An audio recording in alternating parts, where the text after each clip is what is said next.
In today's video, I'm going to teach you how to build web apps with Google AI and Firebase. By the end, you'll have a web app registered in Firebase and the Firebase SDK wired up, so you're ready to add Google AI capabilities to your project. You'll just need a Google account, a web browser, and a code editor. I'll keep things clear and practical so you can follow along smoothly, whether you're starting from scratch or integrating Firebase into an existing app. Begin by opening the Firebase console in your browser and make sure you have a project selected. If you already have a project, you'll land on its overview page. If you have several, pick the one you want to use for your web app. This console is the central place where you'll register apps, manage products like authentication, Firestore, hosting, and cloud functions, and review analytics. Keeping everything under one project helps you organize resources and permissions cleanly as your app grows. From the project overview, look for the option to add a new app.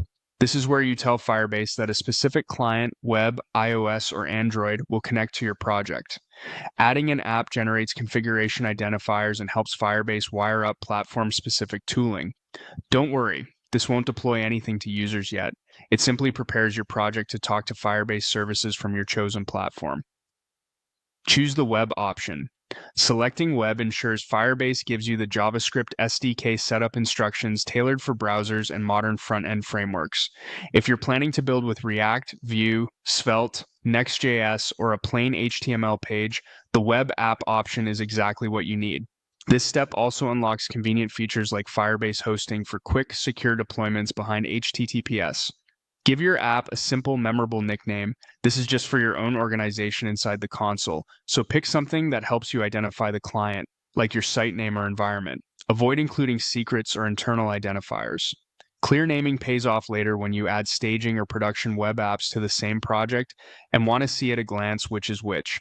Register the app to generate your configuration. After you confirm, Firebase creates a set of client-side parameters your code will use to connect, like the project ID and app ID.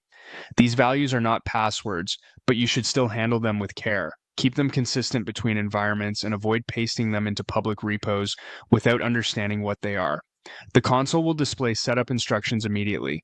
Now it's time to add the Firebase SDK to your codebase. You'll see two common paths. If you're using a bundler or framework, install the Firebase JavaScript SDK with your package manager and import only the modules you need, such as the core app initializer, authentication, Firestore, or storage. This keeps your bundle smaller and makes tree shaking effective. If you're working with a simple HTML page or a quick prototype, you can add Firebase via script tags.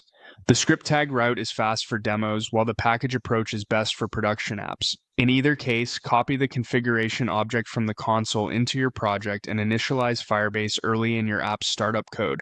For larger projects, consider storing config values and environment variables and injecting them at build time to keep your setup tidy across dev, staging, and prod. After initialization, verify everything by running your app locally and confirming there are no Firebase import or initialization errors in the browser console. When you're done, continue back to the Firebase console. You'll now see your new web app listed under your project, which confirms the registration is complete. From here, you can enable the Firebase products you plan to use, like authentication for sign-in, Firestore for real-time data, or hosting for secure deployment. This is also the point where you can connect your app to Google AI services through server-side functions or direct API calls, depending on your architecture. That's it for the setup. You have a registered Firebase web app, the SDK wired into your code, and a clean path to layer in Google AI features next. In the next part, we'll configure the services you need and walk through calling AI capabilities safely and efficiently from your web app.